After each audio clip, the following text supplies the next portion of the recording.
Tempo comum, quinta semana, quinta-feira. Tema 40. Oração humilde e perseverante. Pontos a meditar. 1. A cura da filha da mulher cananeia. Condições da verdadeira oração. 2. Confiança de filhos e perseverança nas nossas petições. 3. Na oração, devemos pedir graças sobrenaturais e também bens e ajudas materiais. Pedir para os outros. O rosário, arma poderosa. Pelo sinal da Santa Cruz, livrai-nos Deus, nosso Senhor, dos nossos inimigos. Em nome do Pai, do Filho e do Espírito Santo. Amém. Meu Senhor e meu Deus, creio firmemente que estás aqui, que me vês, que me ouves. Adoro-te com profunda reverência. Peço-te perdão dos meus pecados e graça para fazer com fruto este tempo de oração. Minha Mãe Imaculada, São José, meu Pai, Senhor, meu anjo da guarda, intercedei por mim.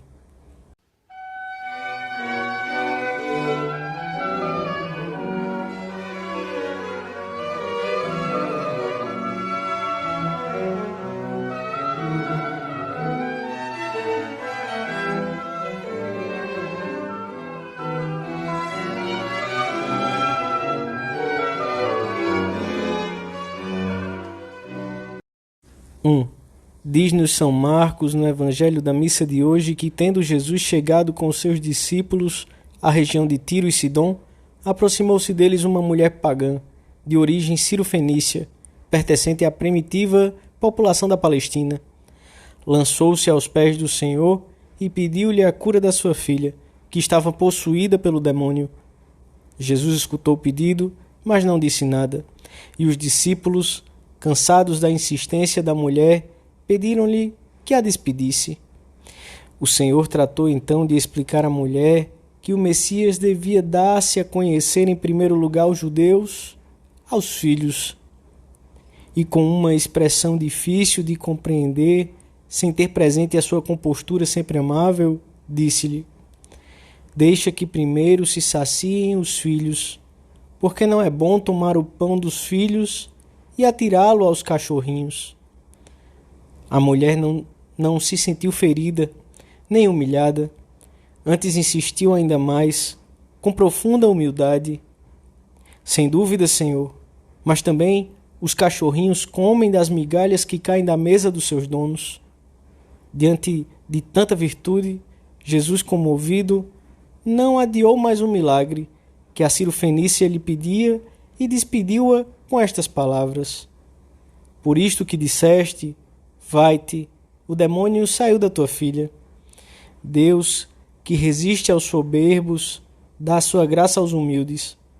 Aquela mulher alcançou o que queria e conquistou o coração do Mestre. É o exemplo perfeito que devem ter diante dos olhos todos aqueles que desistem de rezar por julgarem que não são escutados. Nessa atitude relatada pelo Evangelho, acham-se reunidas as condições de toda e qualquer oração de petição: fé, humildade, perseverança e confiança. O intenso amor daquela mulher pela filha possuída pelo demônio deve ter agradado muito a Cristo.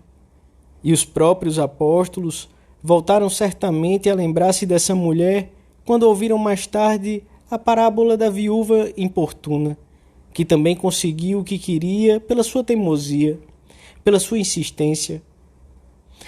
A verdadeira oração é infalivelmente eficaz porque, como diz São Tomás, Deus, que nunca se desdiz, decretou que fosse assim.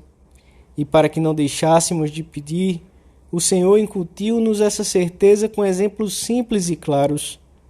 Se entre vós um filho pede pão ao pai, porventura lhe dará ele uma pedra? Ou se lhe pede um peixe, dar-lhe-á em vez do peixe uma serpente? Quanto mais vosso Pai que está nos céus.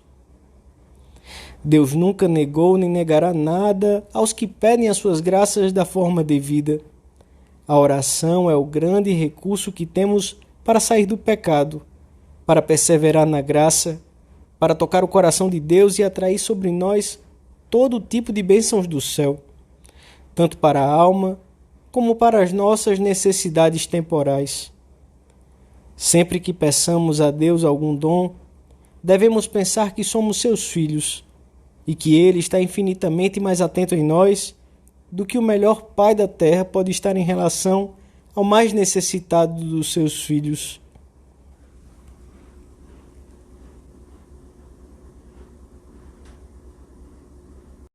Dois, temos tanta necessidade de pedir para conseguir a ajuda de Deus, para fazer o bem, para perseverar na sua prática, como tem um agricultor de semear para depois colher o trigo. Sem semeadura, não há espigas. Sem petição, não teremos as graças que devemos receber e que Deus previu desde toda a eternidade. Há ocasiões em que o Senhor nos faz esperar porque quer preparar-nos melhor, porque quer que desejemos essas graças com mais profundidade e fervor. Como há ocasiões em que não nos concede o que lhe pedimos, porque talvez, sem nos apercebermos disso, estamos pedindo um mal que a nossa vontade revestiu com a aparência de bem. Uma mãe não dá a seu filho uma faca afiada que brilha e atrai, e que a pequena criança deseja apaixonadamente. Ora, nós somos como o filho pequeno diante de Deus. Quando pedimos uma coisa que seria um mal, ainda que tenha aparência de um bem, Deus faz como as boas mães com os seus filhos pequenos. Dá-nos outras graças que serão realmente para o nosso bem, ainda que pela nossa visão curta as desejemos menos. Portanto, a nossa oração deve ser confiante, como quem pede a um pai, e serena, porque Deus conhece as necessidades que temos muito melhor que nós mesmos. A confiança move-nos a pedir com constância, com perseverança, sem parar, insistindo repetidas vezes, com a certeza de que receberemos muito mais e melhor do que pedimos. Devemos insistir como o amigo importuno que não tinha pão, ou como uma viúva indefesa que clamava dia e noite perante o juiz iníquo. Pedi, e dá-se-vos-á. Buscai, e achareis. Batei, e abri-se-vos-á. Porque todo aquele que pede recebe, e quem busca acha, e aquele que bate, abrir-se-lhe-á. A própria perseverança na petição aumenta a confiança e a amizade com Deus. E esta amizade, produzida pela oração de petição, abre caminho a uma súplica ainda mais confiante, como se, tendo sido introduzidos na intimidade divina pela primeira petição, pudéssemos implorar com muito mais confiança na vez seguinte. Por isso a constância, a insistência na oração dirigida a Deus nunca é importuna. Antes, pelo contrário, agrada a Deus. A mulher cananeia é um exemplo de constância que devemos imitar, ainda que aparentemente o Senhor não a escute. Santo Agostinho ensina que às vezes a nossa oração não é escutada porque não somos bons, porque nos falta pureza no coração ou retidão na intenção, ou porque pedimos mal, sem fé, sem perseverança, sem humildade, ou ainda porque pedimos coisas más, isto é, o que não nos convém, o que nos pode fazer mal ou desviar-nos do nosso caminho. Quer dizer, a oração não é eficaz quando não é verdadeira oração, mas quando é autêntica, em que negócio humano te podem dar mais garantias de êxito. Em verdade vos digo que, se tiverdes fé, tudo quanto pedirdes ao Pai em meu nome, Ele vô-lo concederá.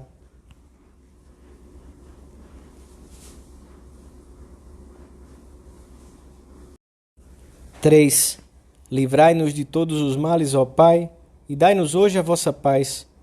Ajudados pela vossa misericórdia, sejamos sempre livres do pecado e protegidos de todos os perigos. Reza o sacerdote em voz alta durante a missa. Na oração de petição, podemos solicitar coisas para nós mesmos e para os outros. Em primeiro lugar, os bens e as graças necessárias à nossa alma. Ainda que sejam muitas e urgentes as limitações e privações materiais, temos sempre mais necessidade dos bens sobrenaturais, da graça para podermos servir a Deus e ser-lhe fiéis, da santidade pessoal, de ajuda para vencermos um defeito, para nos confessarmos bem, para nos prepararmos para a Sagrada Comunhão. Quanto aos bens temporais, pedimos-los na medida em que são úteis à nossa salvação e se subordinam a esse fim. O primeiro milagre que Jesus fez, o das bodas de Caná, a pedido de sua mãe, e pelo qual se manifestou aos seus discípulos, foi de tipo material. E, no entanto, Maria, manifestando o Filho com delicada súplica, uma necessidade temporal, obteve também um efeito de graça. Realizando o primeiro dos seus sinais, Jesus confirmava os discípulos na fé em Cristo. Pela unidade que há entre todos os aspectos da nossa vida, os bens de caráter material redundam de algum modo na glória de Deus. O milagre de Caná anima-nos e move-nos a pedir também graças de cunho temporal, mas sem nos esquecermos da advertência de São Gregório Magno. Uma pessoa pede a Deus na oração que lhe conceda por esposa uma mulher à medida do que deseja. Outro pede uma casa de campo, outro uma roupa, outro alimentos. Devemos realmente pedir essas coisas a Deus Todo-Poderoso quando nos forem necessárias. Mas devemos ter sempre presente na nossa memória o preceito do nosso Redentor. Buscai primeiro o reino de Deus e a sua justiça, e o resto vos será dado por acréscimo. Não dediquemos o melhor da nossa oração a pedir só os acréscimos. É também muito grato a Deus que lhe peçamos graças e ajudas para os outros, e que encareçamos a outras pessoas que rezem por nós e pelas nossas iniciativas apostólicas. Reze por mim. Pedi-lhe como faço sempre. E respondeu-me espantado: mas está-lhe acontecendo alguma coisa? Tive de esclarecer-lhe que a todos nos acontece ou ocorre alguma coisa em qualquer instante.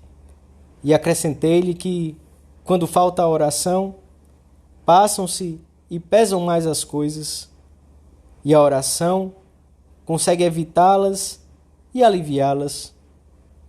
A nossa oração deve estar repassada de abandono em Deus e de profundo senso sobrenatural, pois, diz São João Paulo II, trata-se de cumprir a obra de Deus, não a nossa.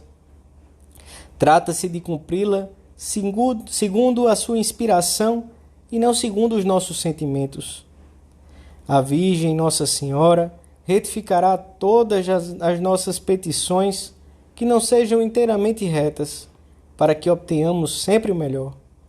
O rosário é uma arma poderosa para alcançarmos de Deus tantas ajudas de que necessitamos diariamente, quer para nós, quer para as pessoas por quem pedimos.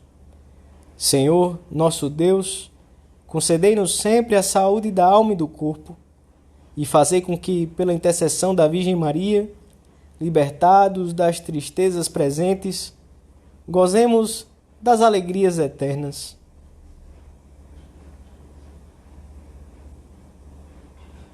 Dou-te graças, meu Deus, pelos bons propósitos, afetos e inspirações que me comunicaste nesta meditação. Peço-te ajuda para os pôr em prática. Minha Mãe Imaculada, São José, meu Pai e Senhor, meu anjo da guarda, intercedei por mim.